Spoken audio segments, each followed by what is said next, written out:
stay focused on sharing good information in a world of misinformation.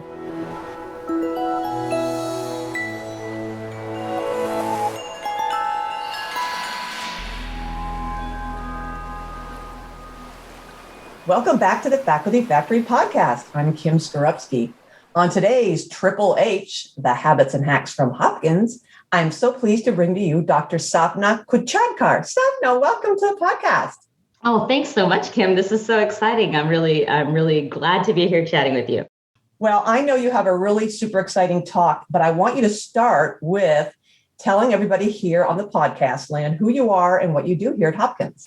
Sure. Well, I guess from a formal title perspective, I'm an associate professor of anesthesiology and critical care medicine, pediatrics, and physical medicine and rehabilitation here at Johns Hopkins University School of Medicine. But like most people at Johns Hopkins and in academia, I have many hats that are really nicely integrated together, I guess is the best way to put it. So as a clinician, my role is as a pediatric intensivist and anesthesiologist. So I spend about half of my clinical time working in the pediatric operating rooms, taking care of children who need anesthesia for surgical procedures. So I did anesthesia residency here at Johns Hopkins. And my other clinical hat is as a pediatric intensivist, and that's caring for critically ill children, ages 0 up to often age 25. In the pediatric intensive care unit who have experienced trauma, had major surgery or other medical illnesses. So that's my clinical time. And when I'm not in the operating rooms or in the ICU, I'm an implementation scientist and a researcher. So I do a lot of work with early mobility in critically ill children. We created a program called Pick You Up. We're so proud of the Pick You Up program. We implemented it here at Johns Hopkins as a single center study. And it was just a really great way to show how one single center quality improvement study could make a huge difference. We started talking about that work, and eventually Pick You Up has now become an internationally adapted program in ICUs across the world. So that's been very, very exciting. I also enjoy teaching in the medical school because I'm very passionate about clinical research and quality improvement. I teach one of the courses for scholarly concentrations for the first year medical students. And when I'm not doing all of those things, I just love getting out there on a platform to talk about the role of professional social media and science communication as our responsibility as scientists and clinicians. My goodness. So clearly the professional social media, I'm imagining everything you talked about, you can do that between the hours of midnight and 4:30 a.m. Absolutely. I get asked that a lot. They're like, wait, where do you have time to do all these other things? It feels like you're always on Twitter or talking about all of these things. But it really, I found a nice way to weave it into my day-to-day because it's so important to me. You want something done, ask the busiest person you know, because they figured out how to manage time. So I'm so excited to learn more about this topic that you just ended with, this professional social media. Admittedly, I'm not good about this. And I remember being on a Twitter conversation or whatever they called it, a national thing. And I was so overwhelmed with all the tweets coming in. I didn't know how to address them. And I kind of, my response to everybody was, email me. Right. Questions coming in from around. And so I'm like the worst person. Absolutely. On Twitter, but you have given yourself a nice reputation for being this consummate science communicator. So I really can't wait to learn more about you and how you do this. How do we do professional social media and do it well as you have become the expert in this? Absolutely. Well, I think it would be good to give some context about how I even got involved or excited about any of this. So, I remember sitting in a critical care rehabilitation conference back in 2000, I think at this point, 2014 or 15 with Dr. Dale Needham, who was running that conference. And I noticed that they were doing this thing called tweeting during the conference. So, anytime when someone would put out a really interesting tidbit, or there would be a link to an article that someone wanted to share, they'd say, you can also find this on Twitter and you can look at this hashtag ICU rehab. I was like, what are all these like different words, these buzzwords that they were throwing out there? So I became very curious, and I went to my phone and I looked up the Twitter app, and I just put in this pound sign, which is what I was calling it, a pound sign, the ICU rehab. And all of a sudden, there was all of this information just right there at my fingertips, links to important articles, sound bites from, thought leaders in the area. And I said, wow, this is so cool. And that was when I sent my first tweet. And I guess that was the beginning of a long journey that is still progressing. So I learned very quickly that, while social media, professional social media especially, can be overwhelming for people because they feel like they're getting so much information. It's like drinking from a fire hydrant. I realized very quickly that it was a spectacular way for me to actually curate the information that I needed to get it to me efficiently. So for example, I do research in a multitude of different areas. It is virtually impossible for me to try to keep up with all of the research going on in pediatric critical care, pediatric anesthesia, in rehabilitation research, delirium, sedation, sleep, all of these things that I'm very passionate about and I want to keep on top of, right? Sure. So how do you keep on top of it? I don't subscribe to every single journal in the world. I don't have time to read all the articles. Exactly. I don't have someone looking up these articles for me on a daily basis. So I found that social media became an outstanding way to do that. And eventually I realized that within my own peds critical care community, we didn't have kind of a community like that. We had the emergency medicine folks were the first to really put a community and platform in place where they would use hashtags. Hashtag FOAMED, FOAMED is a very popular hashtag. You want to check it out. And hashtags are really just the keywords of social media. So essentially, just like you'd go into Medline, PubMed, and put in a keyword, you go on Twitter, put in the same keyword. So you can imagine one of the most popular keywords right now is hashtag COVID-19, hashtag WhyIVax, hashtag masks up. But if you want to get your messaging out there to a larger community, using these curated hashtags are a nice way to do that. So I realized within my Peds ICU community, we didn't have that. So I created a hashtag Peds ICU. And that was really when everything took off. That's when my colleagues in the Peds ICU community began to realize, wow, this is something that we can use to come together as a community and talk about what's happening in our world, things that are unique to us. And also now, as you can imagine, current events wise, with all this discussion about children potentially being impacted by the new surges, it's an opportunity for us to get on a platform and talk about what's best for children's health. Wow. So you created hashtag Peds ICU. Correct. Yes, I worked together with Carly Riley, who was one of the AAP members, who was interested in creating a community around that, and Sean Barnes, one of our faculty here at Johns Hopkins. And essentially, it was like a two-person show. We would just go to every conference we could find and ask for 2 minutes to get up on the podium and tell people about why professional social media could be a really great addition to their careers and their own professional development. Wow. And you can imagine, Kim, like how people looked at us at the beginning. And we still get a few of those looks here and there, like, oh gosh, they're here. They're going to talk about social media again. But the turning point, and as you know, there's always people who have a vision, even if they don't understand the content of the vision, they say, I think that this is something that could be real. And the editor-in-chief of Peds Critical Care Medicine, the journal, which is one of the SCCM journals, emailed me while I was giving one of those talks, Pat Kohanek, and said, I want you to be my associate editor for social media. He said, I don't know what this thing is, the social media stuff, but I want you to do it. I think it'll be good for the journal. And that is when Pat sent that email, that's really when we had a platform, and it enabled me to grow personally, but also to enable an entire community to grow, which is really cool. Sapna, I'm all about building community. That just gives me goosebumps, because wow, what a feeling of accomplishment that must have given you to know that, okay, now people, we can get to work. We're all going to be able to talk to each other in real time. And it was so the cool. gates have been opened up, and get rid of the isolation and the people who feel like they're all alone and don't have time to be in the know, that you brought everyone together. It must bring you so much satisfaction. So kudos to you. Thank you. Well, I think you put it perfectly. One of the reasons, one of the first slides I present whenever I talk about this is, whether we appreciate it or not, or have the insight to say this, we all live in bubbles, right? So I had to acknowledge I was in a Johns Hopkins Medicine institutional bubble. I'm in an academia bubble. I'm in my peds critical care bubble, my peds anesthesia bubble.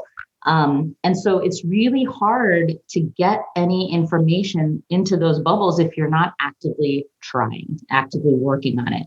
At the same time, all of us within these bubbles, we're not interacting with the people in the other bubbles that could have a potential contribution to what we're doing, including all of those colleagues in community PICUs out there taking care of kids, just like I am. But we don't have an interface necessarily.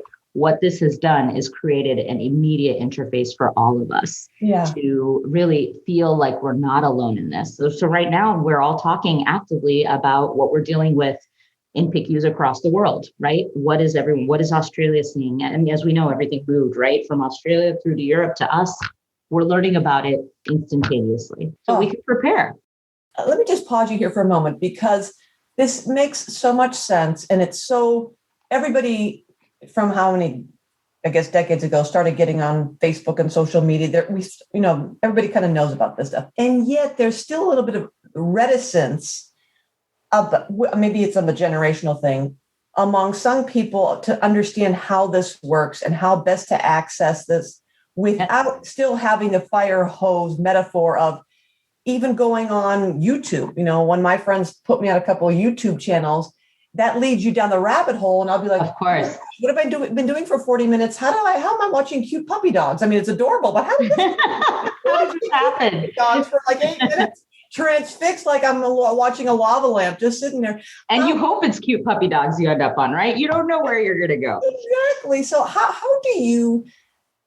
do we reach people who are still like on the fence about this? Or for me, it was a frustration with, it was too many, like you said, the @ sign and the pound sign, and how do you reply to people? How do you get over the hurdle of people, the reticence, maybe not only about I'm not into that stuff, but also I don't know how to do that stuff. Did it come naturally? Is it just a matter of like, how did you get the community on board? I imagine you have early adopters, of course, and we probably have some late adopters who are probably sitting out there who are still like, I'm not doing that. But can you give any insight into helping people get to you or pushing people to get to you? How does that work? No, it's the perfect question. And I think you asked all the right questions. We realized early on, and when we're going on these, small shows that we were trying to get the messaging out there, that you do just like masks and vaccines, you have to come at it with information, just sharing good information. So really, when I start talking about this with anyone who's a neophyte to the area or is a little skeptical, I talk about how it changed my life, how it has had an impact on me as a teacher, as a clinician, as a researcher, and as an advocate for children's health, for example. And I share that story from the beginning. And I say, look, I'm not expecting you, and I'm not sure that you should be Sapna on Twitter, right? Who is checking her feed very often and has made it her goal to build this large global community. I want you to give it a chance and join this community and just start by opening an account, right? And just open an account, add a professional photo of yourself, because again, this is another way to put yourself out there, right? To let people know who you are as an individual and in your profession. Put in a short bio that says who you are. All it has to say is, I'm an internal medicine physician at Johns Hopkins. That's all it has to say. Or you can add more things. Mine says I'm a mom, I'm a trumpet player, I'm a senior associate editor at the Journal. Just to let people know that this is kind of what drives you. And then you can just watch. No one is asking you to send a tweet. No one is asking you to retweet anything or like anything even. Just observe and start out by following thought leaders that you trust. If you would trust them in person, talking to them in a room, and they're on Twitter, give them a follow on Twitter. Wes Ely, who's one of the fathers of adult ICU liberation and delirium work, he mentors thousands of people across the world. He's a perfect example. I got him on Twitter, and now he can't stop. He's a thought leader to the nth degree, and now we get to hear from him every day, not just whenever we get a paper in a big journal from him. So start by following those thought leaders, start by following organizations and journals, because those are the three that, it's hard to get dangerous with those because you trust them to begin with, right? And then see what comes out of it, and then see how people respond to the things that these thought leaders, organizations, and journals are putting out there. And then you will start to see organically how you can potentially start not just observing, but contributing. And that's, and it'll happen organically. There are many, many people out there, probably more than not, what I call lurkers. And being a lurker is not a bad thing. So I have many people come to me at conferences and say, I follow you on Twitter. I've never tweeted anything, but thank you for all the content you put out there. And so you don't know it's making a difference, but there are people out there listening, even if they are not engaging back with you. And I think from people who are those observers who have taken that plunge, they appreciate being in the know. They appreciate waking up in the morning and knowing that JAMA had a big article that came out that's controversial, or, knowing that there's this huge surge over here. It's kind of getting it all at once, not having to sit in front of a television or in front of your computer screen for hours upon hours trying to put it all together. Sapna, this is just so amazing. Can you tell us, talk a little bit about the professional, the ethics, and you've mentioned this phrase, drowning out misinformation. How do you assure or monitor, boundaries of good, you talked a bit about, the trusted sources of information, and earlier you talked about this phrase of infodemic. How do you address through your social media topics that are divisive and the misinformation out there? Do you attack that head on, or do we kind of skirt that politely? What are the rules of operation in the Twitter sphere? It's a very, very important topic for discussion. So obviously there's a lot of great things about professional social media, but there's the good, the bad, and the ugly, right? And I think many of our pediatrician colleagues have experienced this when they talk about the importance of masking in children. And there are people who may come after you, and what we call affectionately the trolls, the people who are going to say things, be disrespectful. I think that the key, and what I always encourage folks on social media, whether they've been on for just a few minutes or they've been doing this for years, be on social media the way you would be in person. Don't say anything on social media that you wouldn't be willing to say in person, and to say publicly in a group forum. That I think is the best first rule from a professional perspective, because this is your persona. This is you out there. And, everyone understands that if you're out on social media, that's something that someone could pull up in a Google search, for example. So you never want to say anything that you would regret later. And it's my last point on every talk is always remember that a tweet lasts a lifetime. You're always welcome to delete something if you're like, oh, wait a second, I shouldn't have said that. But it's out there, regardless of whether you deleted it. And so that's the first step. The second step is, since we're talking about this on a, podcast, and I'm from the School of Medicine, I have to mention that it's, especially in the pandemic, we've noticed that there's a lot of people putting stuff out there about patient stories, things that they've seen. And it's very important, first and foremost, to always protect privacy of patients and families. So unless you've obtained explicit permission from both the families, patients, and also from your institution to share this information on social media, be very careful. Not even sharing dates, times, gender, any identifying information can tell someone immediately what you're talking about or who you're talking about. So stay away from those. Stay focused on sharing good information in a world of misinformation. So I like that. Let's always share good news. Exactly. So I personally have made a decision not to engage with the negative information. With the people who are out there, because if I amplify that and say something, I'm just amplifying it. I'm just putting it out there to all my followers. And then that could potentially increase the bandwidth of that message that I potentially think is harmful.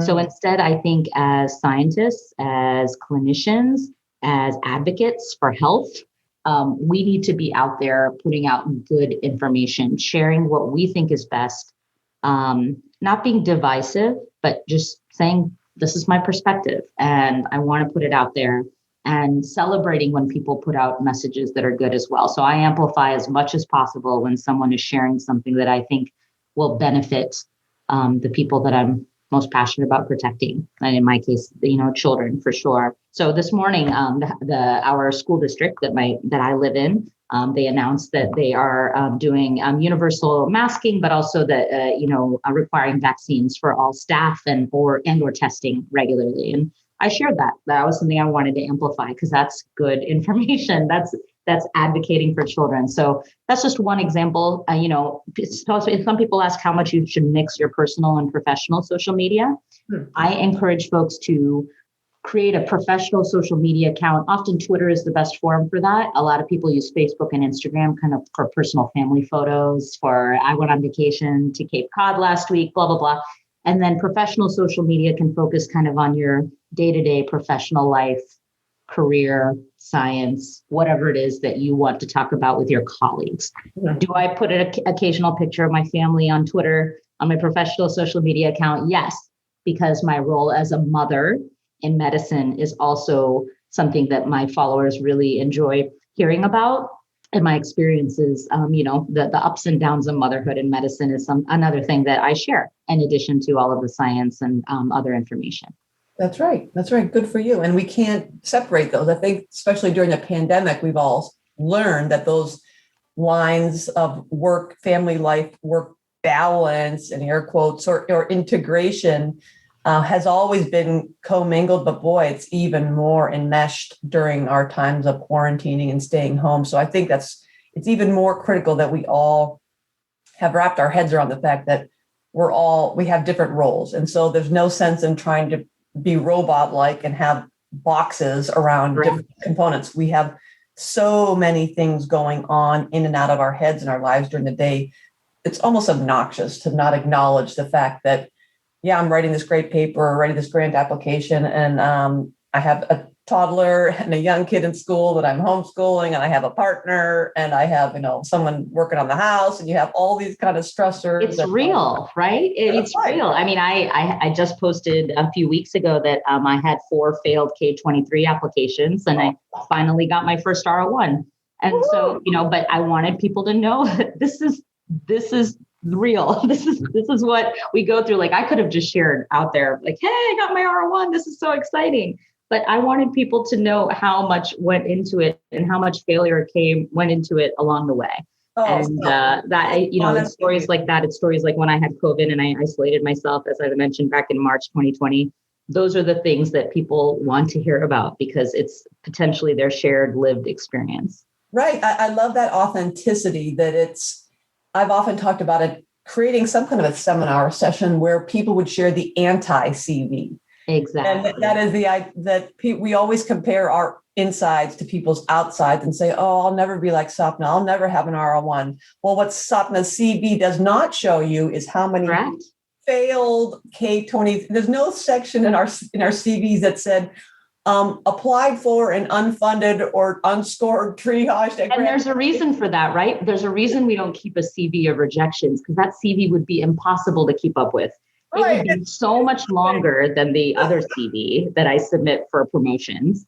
And, I say that to people every day. I want to share all of my failures because it's really important that you know that it's not just all shiny and like this, everything has gone perfectly. That's very, very important. I think I would love to join that seminar and I'm happy to speak to that. Oh, I will remember. It's not home run, home run, home run. We learn from those failures. Hello. I mean, if you didn't have all those failures you wouldn't have the successes. Right. No. Because every time you fail or every time I fell down, I learned something. Correct. And I get to the next step. And so I remember when I first started, I think it was back in Chicago, when I was submitting an R01 at every cycle. So it was 3 a year, Feb, June, and October. And I started keeping track of all of them. And then one of my friends said, why do you have those on your CV? I said, because I want people to know I'm in the game. I'm swinging the bat. Exactly. I'm swinging the bat. And there's a difference between someone who says, I want to be an investigator versus someone who's actually out there trying. And I said, I want people to understand that I do know the components of a grant application. And she's like, but you're also telling them that you obviously don't know how to get one. And I'm like, yeah, but no, but it's so important. It's so true. And I'll be honest with you, if I had not failed with those 4 K-23 applications, I wouldn't have found Pick You Up. It wouldn't have happened. I would have gone along my merry way with these other K-23s, but it forced me to stop and take a step back, reinvent my science, reinvent my pathway. And it changed everything. It changed my career, but most importantly, I think it's having a much larger impact on kids, which I shudder to think what would have happened if one of those Ks had been funded. Now, looking back at the time, it didn't feel that way. Isn't that what a profound observation, Dr. Kudchadkar? Do you hear what she just said, everybody? If she had not failed, Pick You Up may never have existed. It wouldn't have, 100%. Think about all what we have looked upon and says, oh, I screwed up, I messed up, I failed. What a loser. And yet on the other side, that Monday morning armchair quarterback, and you're like, oh, that's why my bid for that house didn't go through, because I was meant to get the other house. Exactly. Had I gone down that road, I wouldn't have met that person. Or had I taken that job. I mean, so it's my life the same way, looking back. Oh my gosh, I applied for a job and I thought I knocked out of the park. And then the salary was super, super low, or I didn't get the job. And I'm like, I can't believe I didn't get that job. Yeah. But now I'm thinking, oh my gosh, had I gotten that job, would I be here? Exactly. Exactly. So it's perfect. And you said something a couple minutes ago that you kind of snuck in there, but I did want to amplify this because you're another example of resilience. As you are one of the first COVID cases and you were profiled all over social media. Did you want to say anything about how you bounced back or what you learned from that lesson? Yeah. Thanks for bringing that up. Yeah, it was definitely one of the toughest times in my life, as everyone was going through a very tough time, obviously globally. And, it's amazing to think, right, that you have this shared experience with everyone across the globe. Everyone is dealing with the same big thing. And then everyone has a slightly different experience based on what happened. So just briefly, in March 15th was when the pandemic was declared. And 6 days later, I got COVID. I was one of the first 250 cases in Maryland. And we didn't know much about what it meant to have COVID disease then. There wasn't a lot out there in the news. There wasn't, what to do if you get COVID. Do you go isolate for 14 days? Do you have to be by yourself? So that's what I assumed. I said, I need to protect my family. I was working in the hospital. And then, so obviously I left the hospital and then I went home and I isolated for 14 days. And what that 14 days did for me is I realized the huge essence and importance of human touch in our lives. And just the complete loss of that for 2 weeks was, it was tragic. It was really, really hard. And here I had mild disease. I wasn't sick. And so then when I got sent back to the adult COVID units after I came out of quarantine, watching these, I had a shared experience with these patients because they're in these rooms by themselves. Their nurse comes in and out with PPE, but for the most part, they're in the rooms alone and, unable to have family visit. And even though I was not as sick as them, thank goodness, I can imagine having that lack of human touch layered on top of critical illness and all of the things that come with hospitalization. So my life was, it was hard. I had a lot of emotional turmoil surrounding that period, just watching this unfold over 5 to 6 months. And it's hard to believe we're still in a spot where we're talking about but luckily we've gotten better at figuring this out. How do we make it better for patients? We're learning the importance of family at the bedside. So hopefully some good things will come out of this, but it was a tough time. It was a tough time. I'm so glad you came out of it. And I can tell too, that experience no doubt brought you a deeper and a richer appreciation and empathy for the patients in a different way, especially those patients, I imagine, really felt that connection of you seeing them and then seeing you and saying, no, I got you. I know this is tough. We're doing everything we can. You can get through this. And just that extra special moment with patients was a lot more meaningful, I'm sure, to you and to them and to the family members, knowing that I understand personally because I've been there. I get it. And there's no question. And the other thing that I learned immediately was that when this was all happening with the initial surge, we were putting together these teams of clinicians who came from different areas of the hospital, right? So there was a transplant nurse and a cardiac nurse and a pediatrician and a surgeon taking care of patients on the COVID units. And what I immediately learned also is the importance of sharing our own internal emotional turmoil with each other. And I'll never forget, I told a nurse that I had a good cry on the way to the hospital because of something that happened with one of our patients. And I came into work and they could tell I was a little down, and they asked why. I said, I just had a good cry. I called my mom to talk about it. And the nurse said, this is the first time I've ever heard a physician say that they cried after they left the hospital. She's like, thank you so much for sharing that with me, because, it's important for us to know that you guys cry too. Yeah. And that was when I was like, oh my gosh, like how ridiculous is this? That, we're not talking about this with each other, the very people that we have these shared experiences with. So that was another thing that came out of it. And now I share away. I share with everyone because right. It's really important. You're singing my tune, because I tend to overshare as well. And, and I'm always kind of having the thought bubble, like, Kim, walk it back. But I love, there's such beauty and just, again, splaying ourselves open. It's being authentic.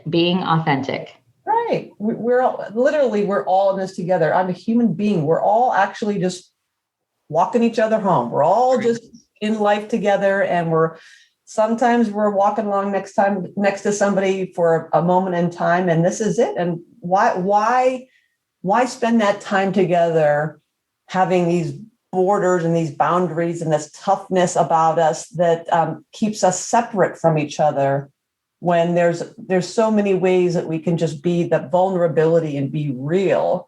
It's not only good for you, it's good for them. It just kind of elevates you to a new level of understanding.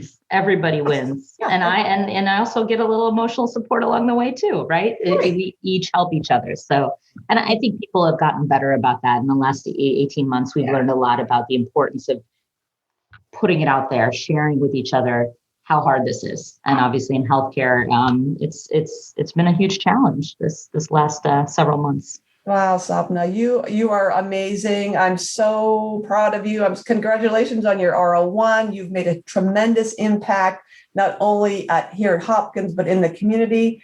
I hope everyone checks out the Pick You Up program, the #PedsICU.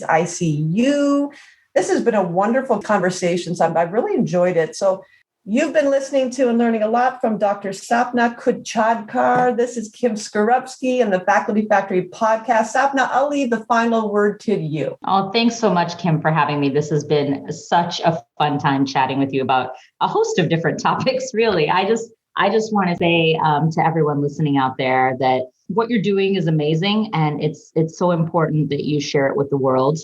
Share good messages, share the important work you're doing, share your science, share other people's science, share each other's work.